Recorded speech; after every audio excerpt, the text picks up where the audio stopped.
शकरगढ़ राना नईम ज़िया की रिपोर्ट के मुताबिक all Pakistan private school federation तहसील शकरगढ़ का सालाना इलेक्शन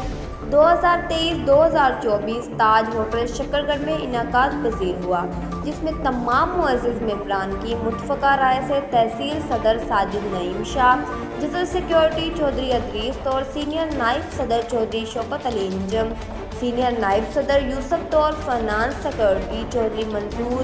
और प्रेस सिक्योरिटी अकरम लखवानी मुंतखब हुए। मुअज़्ज़िज़ मेहमानों में सरपरस्त आला डॉक्टर खालिद, चेयरमैन चौधरी तलत रशीद, साबिक़ तहसील सदूर में से Chaudhry Rashid Hajwana, Chaudhry Ashfaq super carrier, Chaudhry Khalid Manka, Chaudhry Tariq Sargala, Chaudhry Khurram Iqbal advocate, Zameer Ali Shah Sahib, Shahzad Hakeem advocate, Chaudhry Ziaul Haq और साबिक़ जनरल सिक्योरिटी हबीबुल रहमान और दीगर मुअज़्ज़िज़ अराकीन शामिल थे। मुअज़्ज़िज़ मेहमानों और अराकीन ने नौ मुंतखब अहदेदान को मुबारकबाद पेश करके फूलों के गुलदस्ते पेश किए। नौ मुंतखब सदर साजिद नईम शाह ने अपने खिताब में मुअज़्ज़िज़ अराकीन के एतमाद और वोट का शुक्रिया अदा किया और इस अज़म का इजहार किया कि वो all Pakistan private school federation तहसील शकरगढ़ के फोरम से अपने फोरम के साथियों के मसाइल हल करने के लिए वो और उनकी पूरी काबीना शब व रोज़ गोशा रहेंगे।